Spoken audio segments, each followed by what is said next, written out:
नमस्कार, मैं शोभा पाटिल।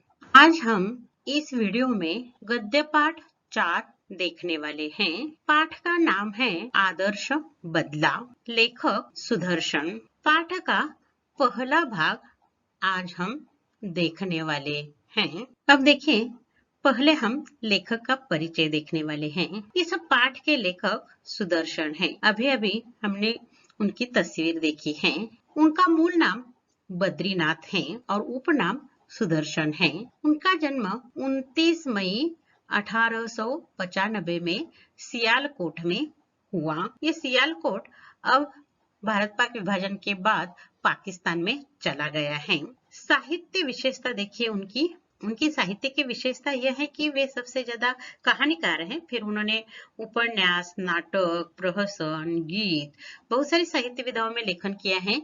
यह हम कहानी की दृष्टि से देख रहे हैं।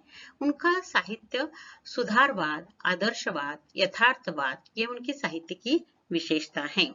यानी उनके साहित्य के माध्यम से सुधार का उपदेश मिलता है, आदर्श दिखाई देता है।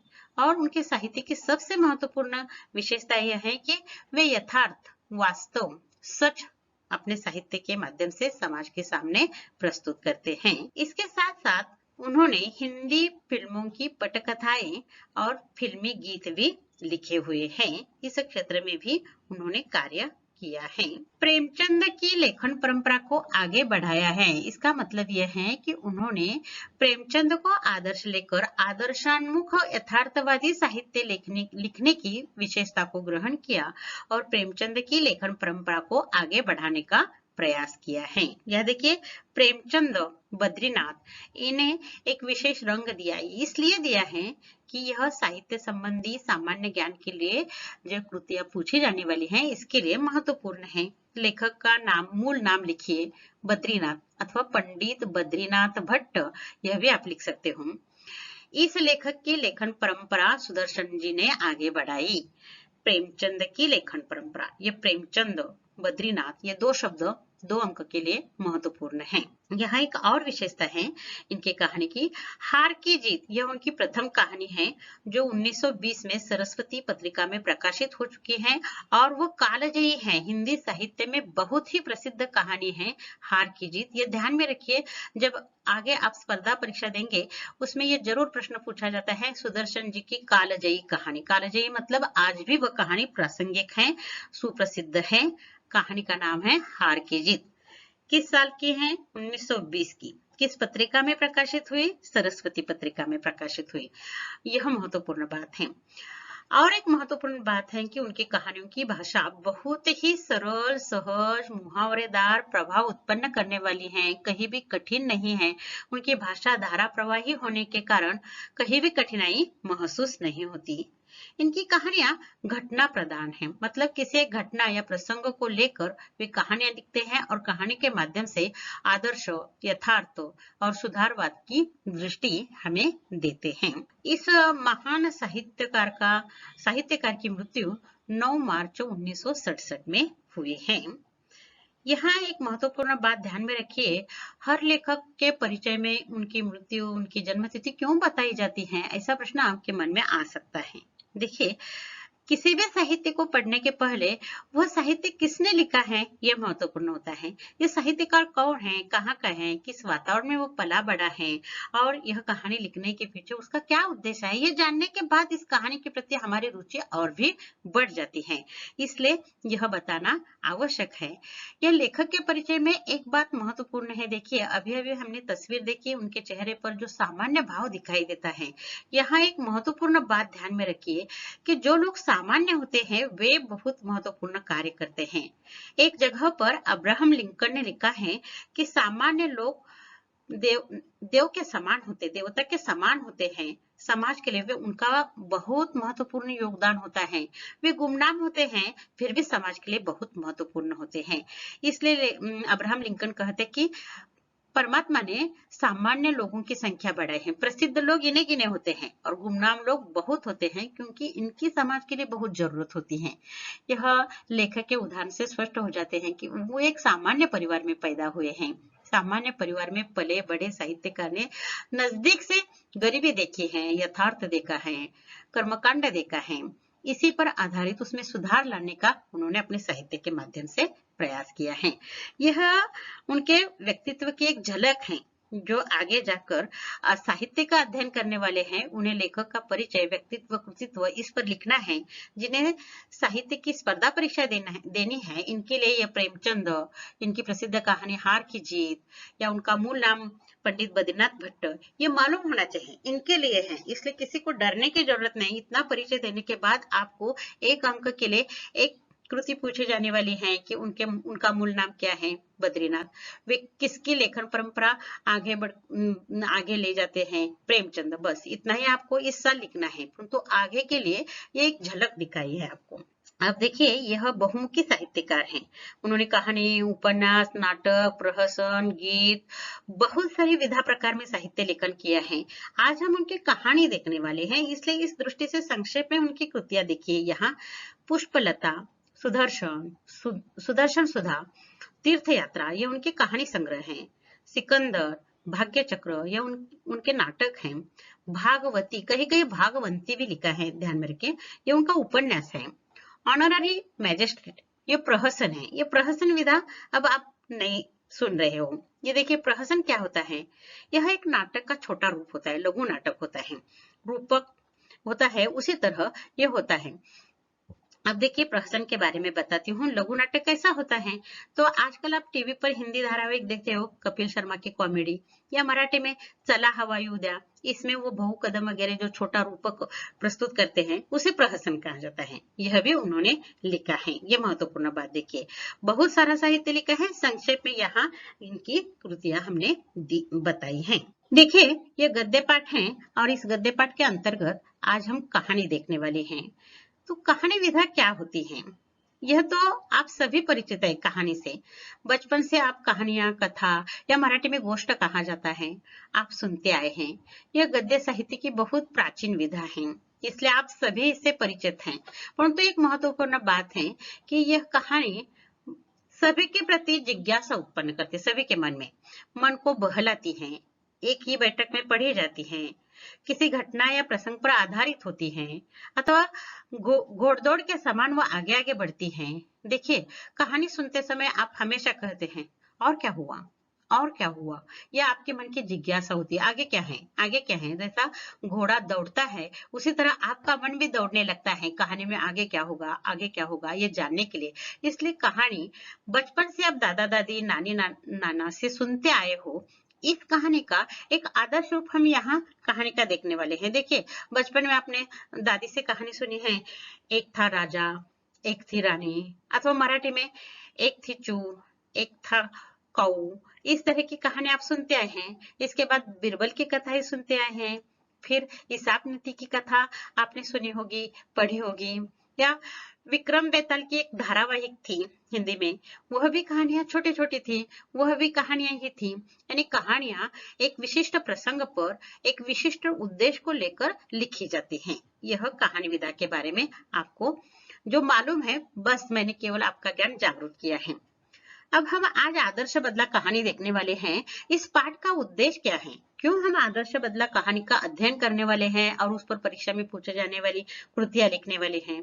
तो देखिए, यहाँ एक महत्वपूर्ण बात आ गई है, बदला। हर एक के मन में बदले की भावना होती है। कोई यह नहीं बता सकता कि मेरे मन में कभी भी बदले की भावना जागृत नहीं हुई। देखिए, छोटी सी चिंटी होती है, अनजाने में हमारा हाथ पैर उसे लग जाता है, तो चिंटी काटती है और बदला लेती है, क्यों मेरे मार्ग में बाधक बन गए हो।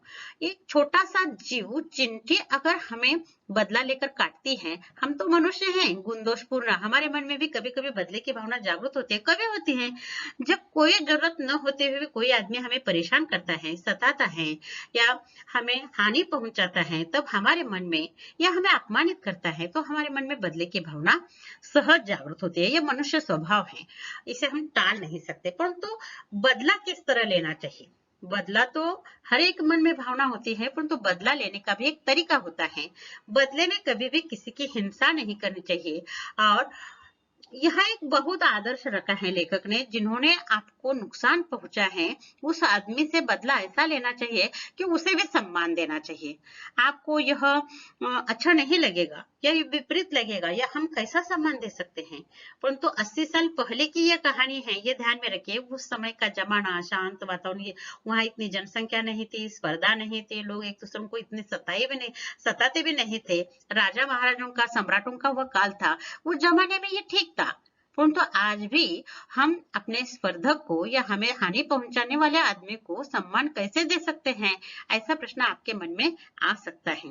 एक सुंदर जवान बैजू बावरा का उदाहरण आपके सामने उपस्थित करके कैसा बदला लिया जा सकता है, आदर्श बदला कैसा लिया जा सकता है, यह हम इस कहानी में देखने वाले हैं। और एक महत्वपूर्ण बात, तानसेन और बैजू बावरा यह श्रेष्ठ गायक थे, संगीतज्ञ थे, इनके बारे में भी हमें परिचित होना है। और सबसे महत्वपूर्ण बात, कलाकार को कला पर अहंकार नहीं होना चाहिए। यानी हर एक के पास कला होती है, हर एक को कला प्रस्तुत करने का अवसर मिलता है, परंतु मेरी ही कला श्रेष्ठ है, इस तरह का अहंकार नहीं करना चाहिए, एक बात। और दूसरों की कला अच्छी है और ये सहन नहीं होता इसलिए उससे बदला लेना, ये गलत बात है, ये कुसंस्कार है, ये नहीं करना है, यह भी हमें यहाँ सीखना है। और कला का सम्मान करना चाहिए। अगर किसी की बात अच्छी है तो उसे अच्छी कहने के लिए हमारा मन अच्छा होना चाहिए, ये संस्कार हमें यहाँ संस्कारित करना है, यह पाठ का उद्देश्य है। देखिए, कहानी का शीर्षक है आदर्श बदला है और हम बैजू बावरा की कहानी यहाँ देखने वाले हैं।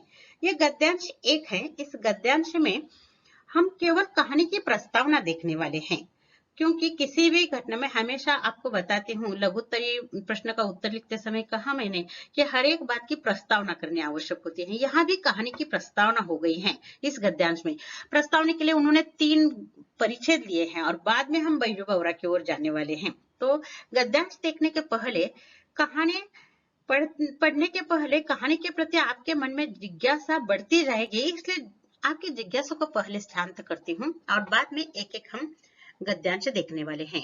इस कहानी का आशय संक्षेप में बताने का प्रयास करती हूँ। यह कहानी मुगल कालीन अकबर बादशाह के जमाने की है। आगरा शहर में स्थित घटित हुई है। एक घटना पर आधारित है, घटना प्रधान कहानी है। सुबह का समय है और सुबह के समय साधु मंडली की एक मंडली उस शहर में प्रवेश करती है और कहानी यहाँ से शुरू हो जाती है। अकबर बादशाह का एक संक्षेप में परिचय यहाँ देना पड़ेगा, क्योंकि उस समय भारत पर मुगल सम्राट अकबर का राज्य था।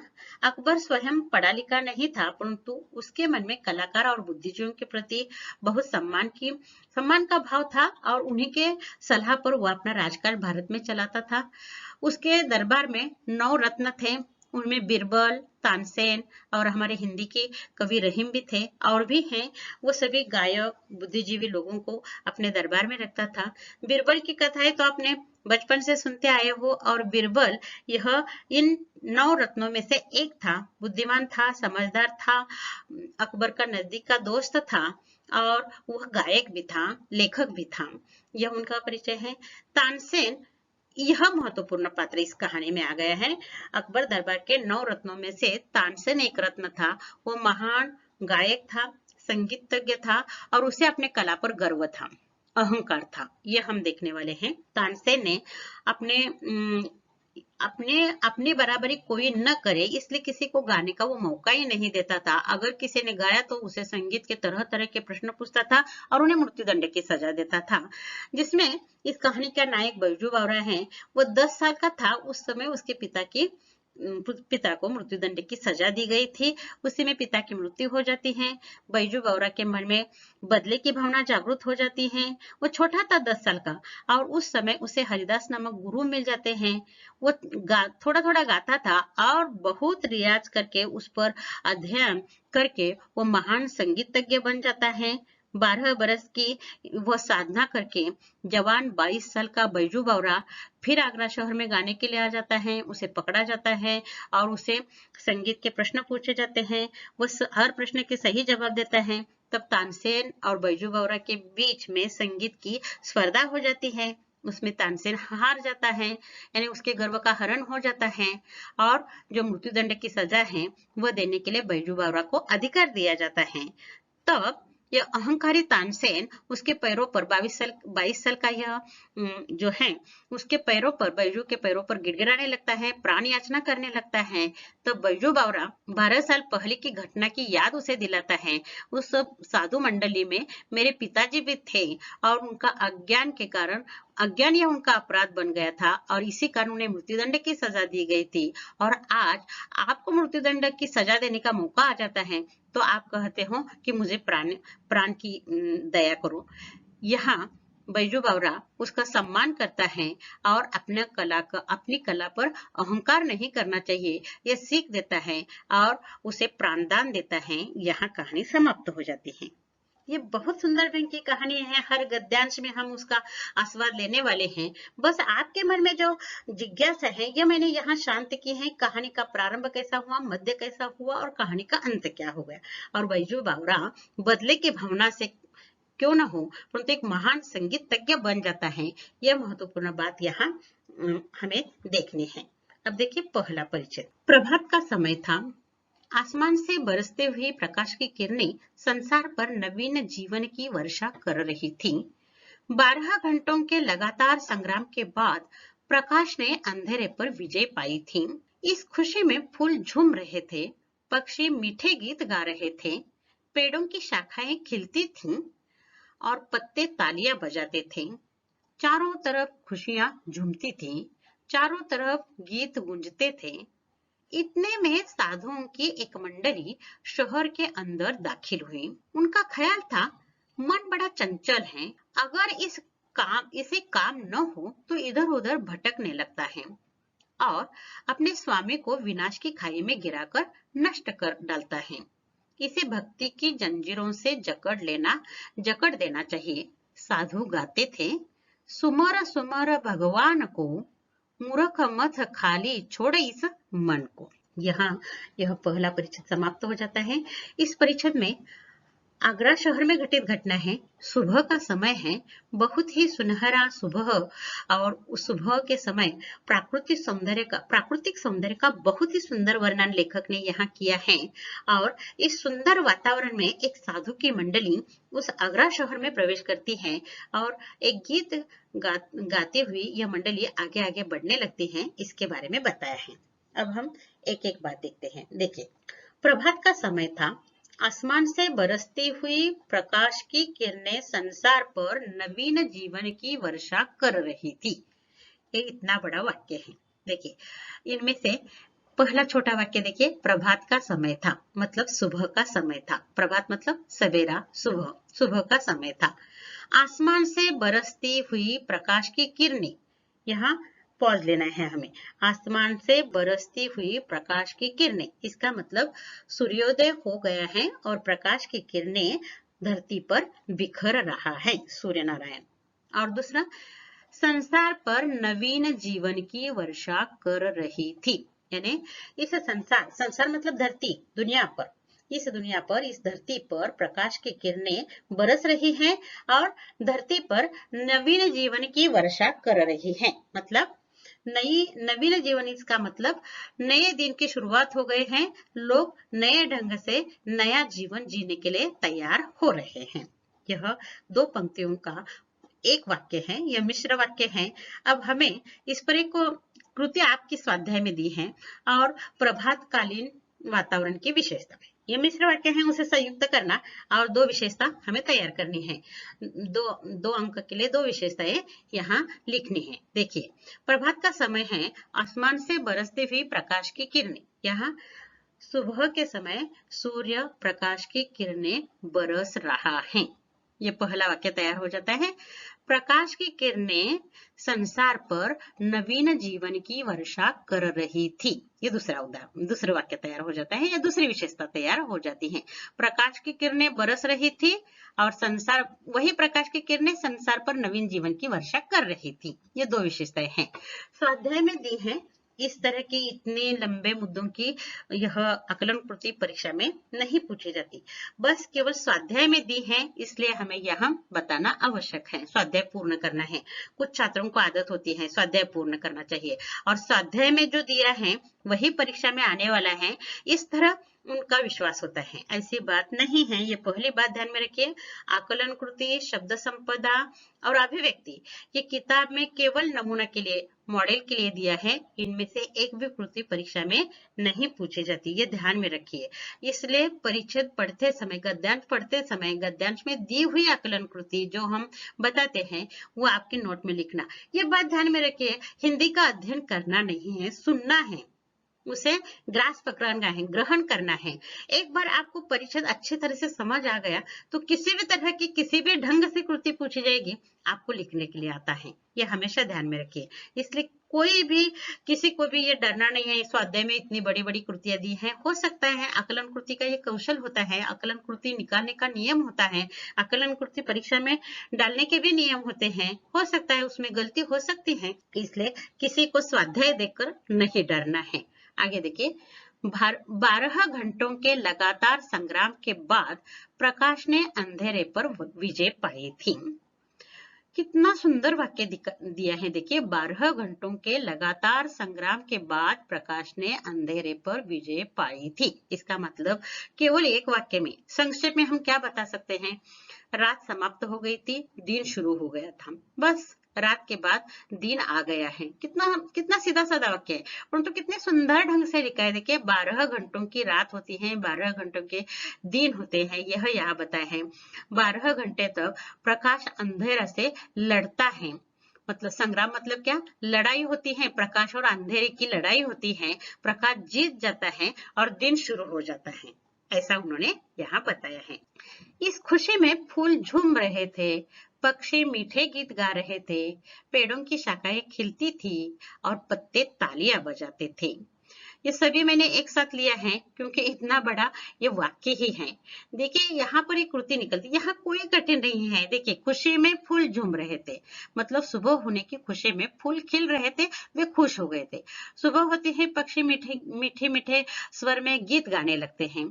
पेड़ों की शाखाएं खिलती थी, मतलब क्या? सुबह की स्वच्छ हवा के कारण पेड़ की शाखा हिल रही थी। पत्ते तालियां बजाते थे, मतलब क्या? उस हवा, स्वच्छ हवा बह रही थी और पत्ते एक दूसरे से टकराकर उसकी आवाज निकल रही थी। ऐसा लग रहा था कि ये पत्तियां एक दूसरे के हाथों पर तालियां दे रही हैं, तालियां बजा रही हैं। ये बहुत सुंदर, क्योंकि इस लेखक की विशेषता यह है कि वे गद्य भी लिखते हैं और पद्य भी लिखते हैं, गीत भी उन्होंने लिखे हैं। और इसलिए यहाँ अलंकारिक, बहुत ही सुंदर, धारा प्रवाही भाषा में उन्होंने सुबह का वर्णन किया है। इस पर एक आकलन कृति आपको लिखनी, कोई कठिन नहीं है। देखिए, प्रकाश ने अंधेरे पर विजय पाने की खुशी में क्या क्या हो रहा है? प्रकाश ने अंधेरे पर विजय पाने की खुशी में फूल झूम रहे थे, पक्षी मीठे गीत गा रहे थे, पेड़ों की शाखाएं खिलती थी और पत्ते तालियां बजाते थे। कितना सुंदर उदाहरण है। और 4 मुद्दे लिखने हैं आपको और एक अंक हमें, यहाँ 2 अंक हमें लेना है। अगर ऐसा नहीं पूछा तो आपको तालिका पूर्ण कीजिए के लिए मीठे गीत गा रहे थे पक्षी, शाखाएं खिलती थी, इनकी शाखाएं खिलती थी पेड़ों की, इस तरह की भी कृति पूछी जा सकती है। और इस तरह भी उचित मिलान कीजिए के लिए भी पूछा जाता है। पक्षी के सामने तालियां बजाते थे, ऐसे देते हैं। पेड़ों के सामने फूल झूम रहे थे, ऐसे देते हैं। तो ठीक करके लिखना है। ये भी देखिए, किसी भी तरह की कृति पूछी जाएगी, परंतु आपको उत्तर मालूम होना चाहिए कि प्रकाश ने अंधेरे पर विजय पाने की खुशी में प्रकृति में क्या क्या परिवर्तन हो गया है। तो यह आपको 4 मुद्दे लिखना है।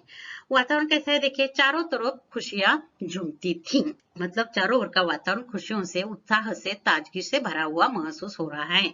चारों तरफ गीत गूंजते थे। पक्षी तो गा रहे हैं, परंतु हर घर में हर सदस्य अपना अपना काम करके, काम की तैयारी कर रहे हैं, घर की तैयारी कर रहे हैं, बाहर जाने की तैयारी कर रहे हैं, सभी काम में व्यस्त, कोई व्यायाम कर रहे हैं, सभी अपने अपने काम में व्यस्त दिखाई देते हैं। इतने में साधुओं की एक मंडली शहर के अंदर दाखिल हुई। इस सुहाने ताजगी भरे वातावरण में एक साधु की मंडली सुबह सुबह उस आगरा शहर में घुस आती है, मतलब प्रवेश करती है। उनका ख्याल था मन बड़ा चंचल है। ख्याल था मतलब उनका विचार था, साधु आध्यात्मिक होते हैं और उन्हें लगता है कि यह मन बड़ा चंचल है, संसार की ओर भागता है, मोह माया की ओर भागता है, उसे बांध कर रखना चाहिए। किसमें? वह कोई गीत गाते हैं, भजन गाते हैं और उसी में अपने मन को व्यस्त रखने का प्रयास करता है, क्योंकि उनका विचार है, मन चंचल है और जब मन खाली रहता है तो बुरे विचार मन में आ जाते हैं। तो हमें किसी गीत गाते हुए हमें अपने मन को व्यस्त रखना चाहिए। इसके बारे में उन्होंने बताया है। अगर ऐसे काम न हो तो इधर उधर भटकने लगता है और अपने स्वामी को विनाश की खाई में गिराकर नष्ट कर डालता है। इसे भक्ति की जंजीरों से जकड़ देना चाहिए। मतलब अपने मन को इस ईश्वर की भक्ति में बांधने की जरूरत है, नहीं तो हमारा मन इधर उधर भटक जाएगा। ऐसा उनका विचार है, साधुओं का विचार है। इसलिए वे गीत गा रहे हैं, सुमर सुमर भगवान को। सुमर सुमर, सुमर मतलब स्मरण करो, स्मरण भगवान का करते हुए। मूर्ख मत खाली छोड़ इस मन को। अरे मूर्ख, अपना मत खाली मत छोड़ो, भगवान के स्मरण में आपका मन लगाओ। इस तरह इस काव्य पंक्तियों का अर्थ है। इस तरह की कुछ काव्य पंक्तियां या गीत गाते हुए ये साधु मंडली आगरा शहर में प्रवेश करती हैं और गली गली में घूमने लगती हैं। यहाँ ये पहला परिचय समाप्त हो जाता है। यहाँ एक देखिए, मैंने आकलन कृतियां तो 2 बताई, और भी ये है तीसरी आकलन कृति भी इसी परिचय में है। देखिए तुम्हारे स्वाध्याय में दी है, परीक्षा में ऐसी नहीं पूछी जाती, ये ध्यान में रखिए। उन्होंने यहाँ दिया है स्वाध्याय में कि साधु ये गीत गा रहे थे। कौन सा? बहुत आसान है, सुमर सुमर भगवान को, मूर्ख मत खाली छोड़ इस मन को। परंतु काव्य पंक्तियां नहीं पूछी जाती। आकलन कृति में 2 घटक या 4 घटक आपको लिखने हैं, ये ध्यान में रखिए। ये घटक नहीं है, काव्य पंक्तियां हैं, परंतु स्वाध्याय में दी है, इसलिए आपको मैं ये आकलन कृति के अंदर बता रही हूँ। इसमें और एक शब्द संपदा के लिए पूछा जा सकता है। देखिए शाखा, शाखाएं, ताली, तालियां, खुशी, खुशियां। ये बहुत आसान है, फिर भी इसलिए बता रही हूँ। देखिए शाखा, शाखाएं ऐसा लिखा है। ताली एक वचन होता है, तालियां बहुवचन होता है। तालियां ये लिखते समय ये सूक्ष्म निरीक्षण करना शब्द का। ल देखिए, ल की मात्रा हम लघु या छोटी करते हैं। हाँ, यहाँ एक महत्वपूर्ण बात देखिए, मराठी में कक्कची बाराखड़ी हम कहते हैं। काना, मात्रा, वेलांटी, उकार, अनुस्वार ये बताते हैं। हिंदी में वेलांटी हो या मात्रा हो या उकार हो, उसे बड़ी मात्रा छोटी मात्रा कहा जाता है। इसलिए कोई भी इस तरह का भ्रम नहीं करना चाहिए। ल की मात्रा छोटी हो गई है, हम मराठी में क्या कहेंगे? ताली इस शब्द में ल को दूसरी वेलांटी होती है और बहुवचन करते समय ल को पहली वेलांटी देती है, परंतु हिंदी में ल की पहली मात्रा देनी है। ऐसा ही बदल है, केवल ध्यान में रखिए। काना, मात्रा, वेलांटी, उकार के बजाय बड़ी मात्रा छोटी मात्रा ऐसा हिंदी में कहा जाता है, मानक हिंदी में, इसलिए यह ध्यान में रखिए। और सूक्ष्म निरीक्षण कीजिए। खुशी, खुशियां जो बहुत आसान होता है उसी में गलती हो जाती है, इसलिए मैं बता रही हूँ। खुशी, खुशियां, ताली, तालियां, शाखा, शाखाएं, इस तरह यह वचन परिवर्तन के लिए पूछा जा सकता है। और यहाँ हमने 3 आकलन कृतियां देखी हैं। अगला परिचय देखिए। जब संसार को त्याग चुके थे, उन्हें सुर ताल की क्या परवाह थी। कोई ऊंचे स्वर में गाता था, कोई मुंह में गुनगुनाता था, और लोग क्या कहते हैं, इन्हें इसकी जरा भी चिंता न थी। ये अपने राग में मगन थे कि सिपाहियों ने आकर घेर लिया और हथकड़ियां लगाकर अकबर बादशाह के दरबार को ले चले। ये साधु मंडली गाते गाते गलियों में घूम रहे थे। उसी समय अचानक वो सिपाही आ जाते हैं दरबार के, उन्हें हथकड़ियां पहनाते हैं और अकबर बादशाह के दरबार में ले जाते हैं। इन साधुओं के ध्यान में ही नहीं आता कि हमें क्यों यह हथकड़ियां लगाई जा रही हैं, क्यों हमें अकबर के दरबार में लाया गया है, हमने क्या किसी का बिगाड़ा है। हम तो रास्ते से अपने मुंह से गाना गाते हुए जा रहे थे। उनके समझ में ही नहीं आ रहा था। उन्हें आगरा शहर का कानून मालूम नहीं था, अकबर के दरबार के कानून मालूम नहीं थे, और इसी कारण वह अज्ञान के कारण ये गलती हो जाती है, अपराध हो जाता है और उन्हें अपराधी समझकर दरबार में उपस्थित किया जाता है। यह आप इस परिच्छेद में बताया है, कोई भी कठिन नहीं है। जब संसार को त्याग चुके थे। हाँ, आपके स्वाध्याय में यह एक कृति दी है। देखिए, साधुओं की स्वाभाविक विशेषता। एक विशेषता है, विशेषताएं ऐसा कहा तो हम 2 विशेषताएं लेकर हम उसे अंक दे सकते हैं, परंतु तुम्हारे स्वाध्याय में एक ही विशेषता पूछी है। उनकी सबसे महत्वपूर्ण और मुख्य विशेषता यह है कि संसार को त्यागना। साधु होता है तो मोह माया संसार को त्याग कर अध्यात्म में परमात्मा के स्मरण में अपना मन लगाता है, ये विशेषता है। यह भी आकलन कृति परीक्षा के लिए नहीं पूछी जा सकती, क्योंकि यह एक मुद्दा नहीं पूछा जा सकता। आकलन कृति का नियम है 2 मुद्दे या 4 मुद्दे पूछना है, यहाँ एक, परंतु आपके स्वाध्याय में दी है इसलिए मैं यह बताती हूँ। आगे देखिए, यहाँ और एक महत्वपूर्ण बात देखिए, सिपाही हथकड़ियां पहनाते हैं। साधुओं को हथकड़ियां पहनाने वाले सिपाही, एक शब्द में उत्तर लिखे या तालिका पूर्ण कीजिए इसके लिए, या उचित मिलान कीजिए इसके लिए भी पूछा जा सकता है। अथवा साधुओं को इनके दरबार में ले चले, अकबर बादशाह के दरबार में, यह भी तालिका पूर्ण के लिए पूछा जा सकता है। अंतिम परिचय देखिए, यह वह समय था जब भारत में अकबर की तुति बोलती थी और उसके मशहूर रागी तानसेन ने यह कानून बनवा दिया था कि जो आदमी राग विद्या में उसकी बराबरी न कर सके वह आगरे की सीमा में गीत न गाए, और जो गाए उसे मौत की सजा दी जाए। बेचारे बनवासी साधुओं को पता नहीं था, परंतु अज्ञान भी अपराध है। मुकदमा दरबार में पेश हुआ। तानसेन ने राग विद्या के कुछ प्रश्न किए, साधु उत्तर में मुंह ताकने लगे।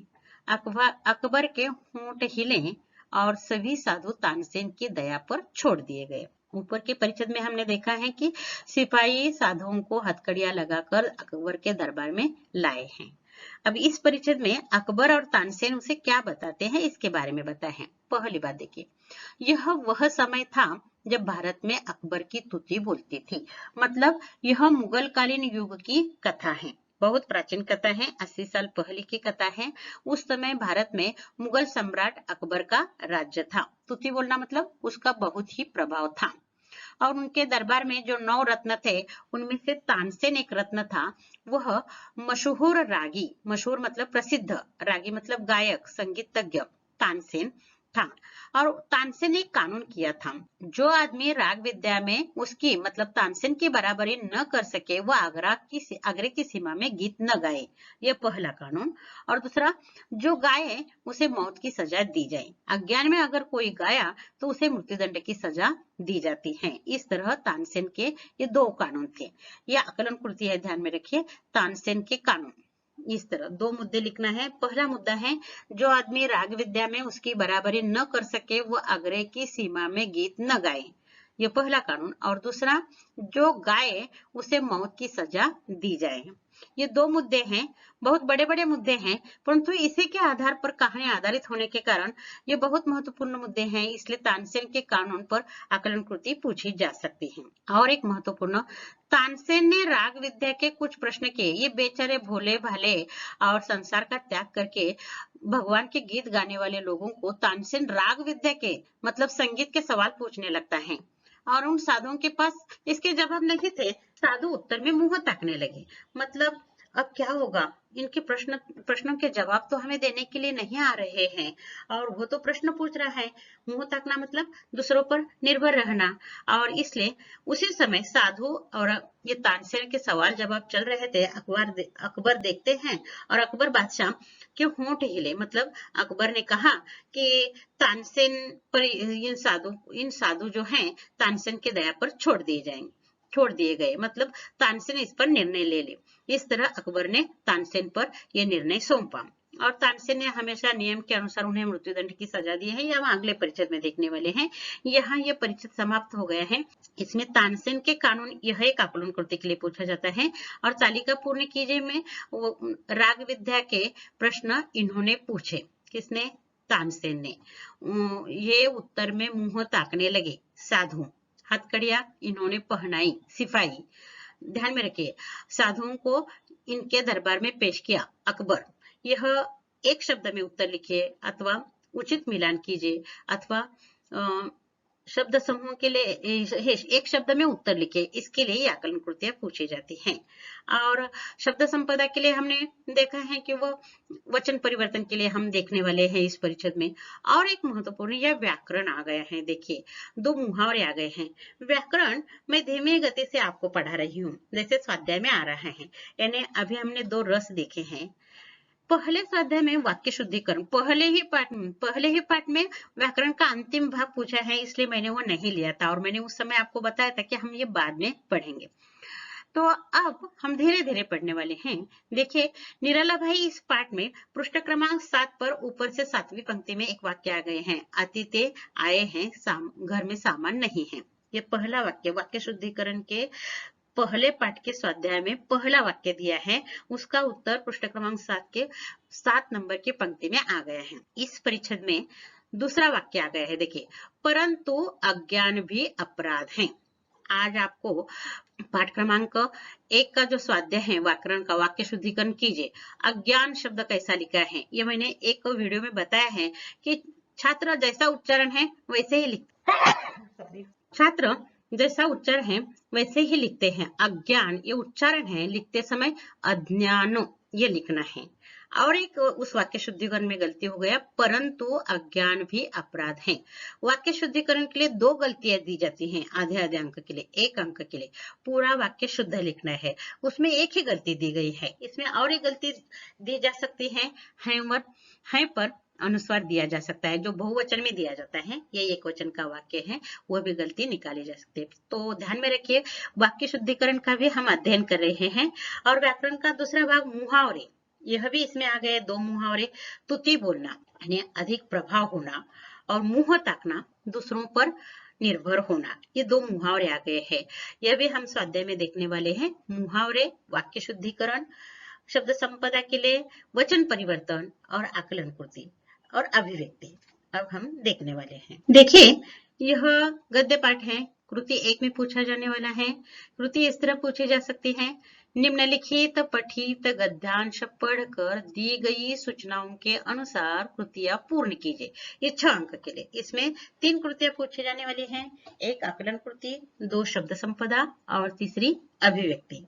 इनमें से आकलन कृति देखिए, लिखिए, उत्तर लिखिए, इस तरह की आकलन कृति में ये सब आने वाले हैं। देखिए, पहली आकलन कृति देखिए, प्रकाश ने अंधेरे पर विजय पाने की खुशी में फूल झूम रहे थे, पक्षी मीठे गीत गा रहे थे, पेड़ों की शाखाएं खेलती थीं, पत्ते तालियां बजाते थे। ये 4 मुद्दे हैं, आधे आधे अंक के लिए, बहुत आसान है। आगे की कृति देखिए, तालिका पूर्ण कीजिए।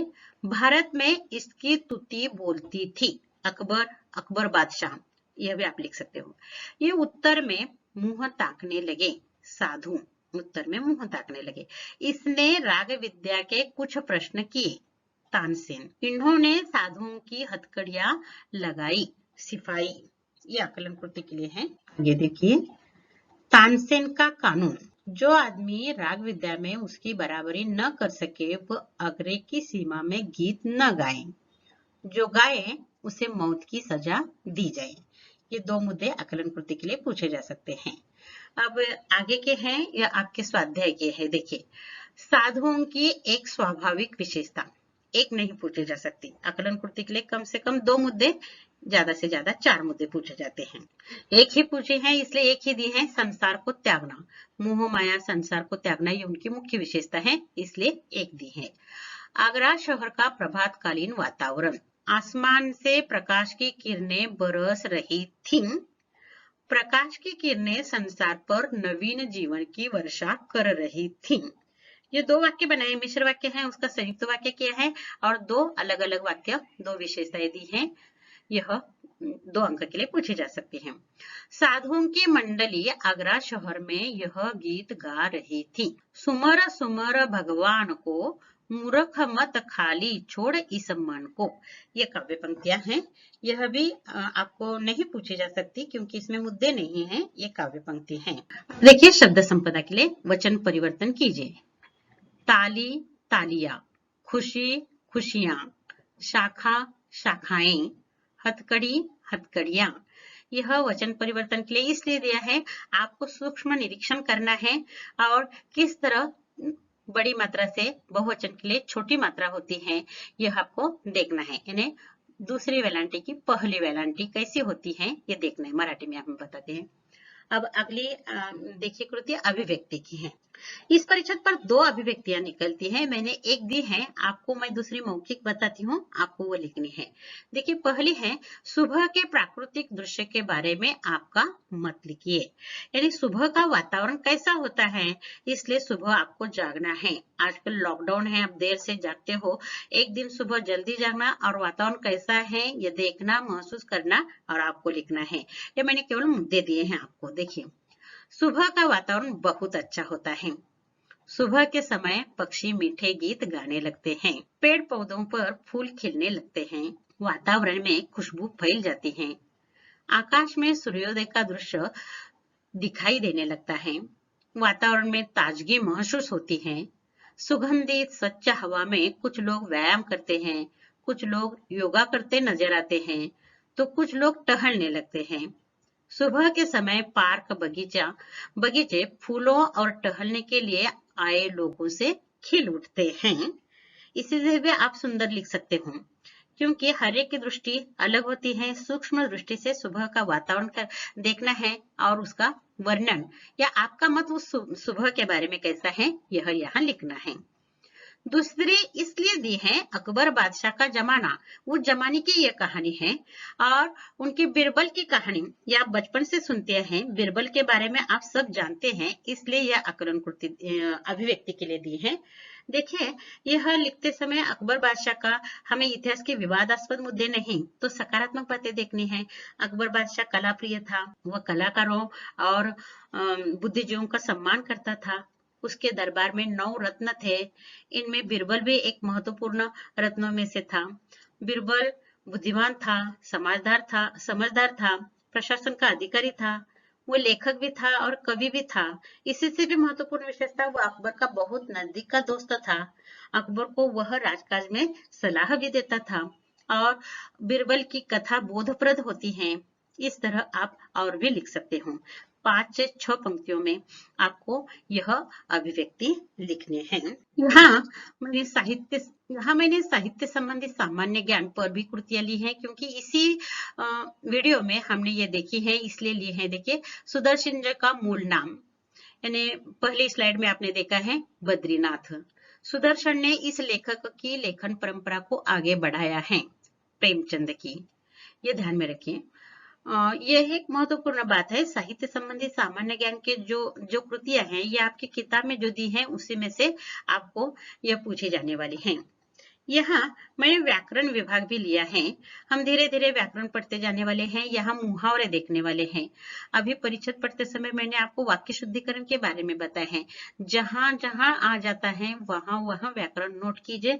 10 में से 10 अंक हासिल करना बहुत आसान है, बस थोड़ी सी हमारी दृष्टि उस ओर जानी चाहिए। देखिए निम्नलिखित में से किन्हीं 2 मुहावरों के अर्थ लिख कर वाक्य में प्रयोग कीजिए। 4 मुहावरे दिए जाने वाले हैं, उनमें से 2 मुहावरे लिखने हैं। मुहावरे के अर्थ को आधा अंक है और वाक्य में प्रयोग करने के लिए आधा अंक है। 2 अंक की यह कृति है। आपके किताब में स्वाध्याय में जो मुहावरे दिए हैं इन्हीं में से आपको 4 मुहावरे पूछे जाने वाले हैं। इस गद्य पाठ में बहुत सारे मुहावरे आ गए हैं। संस्मरण में मुहावरे बहुत कम आए हैं, आए ही नहीं है। देखिए पहला मुहावरा, तुति बोलना, अधिक प्रभावी होना। मुगल काल में अकबर बादशाह की तुति बोलती थी, ऐसा आपकी किताब में वाक्य है। अपने वाक्य में प्रयोग करना है। गांव में सरपंच की तुति बोलती है, मतलब प्रभावी वो आदमी होता है गांव में। आप और भी वाक्य लिख सकते हो। आपके परिवार में पिताजी की तुति बोलती है, ऐसा भी लिख सकते हो, या माताजी की तुति बोलती है, ऐसा भी लिख सकते हो। मुंह ताकना, दूसरों पर निर्भर रहना। आपकी किताब में दिए हैं, साधु उत्तर में मुंह ताकने लगे। यहाँ मंदिर के बाहर भिखारी भीख के लिए मुंह ताकने लगे, इस तरह भी लिख सकते हो। आपको अर्थ मालूम होना चाहिए। अर्थ मालूम होने पर आप वाक्य में प्रयोग कर सकते हो। अगर आपको अर्थ नहीं आता तो भी वाक्य में प्रयोग कीजिए। देखिए फुट फुट कर रोना, आपको मालूम है फुट फुट कर रोना, परंतु उसका अर्थ क्या है मालूम नहीं है, तो लिख सकते हो, माँ ने छोटे बच्चों को मारने पर छोटा बच्चा फूट फूट कर रोने लगा, बस आपको आधा अंक मिल गया। इस तरह भी आप लिख सकते हो। मुहावरे और मुहावरे के अर्थ के बारे में किसी को चिंता नहीं करनी चाहिए। जैसे जैसे मुहावरे आते हैं वैसे वैसे दिए जाएंगे। यहाँ वाक्य परिवर्तन, वचन परिवर्तन हो गया है। मुहावरों के अर्थ लिखकर वाक्य में प्रयोग कीजिए। वाक्य शुद्धिकरण हमने देखा है और इस तरह इस पाठ का पहला गद्यांश कृति सहित पूर्ण हो गया है। अगला भाग हम अगले वीडियो में देखेंगे। धन्यवाद।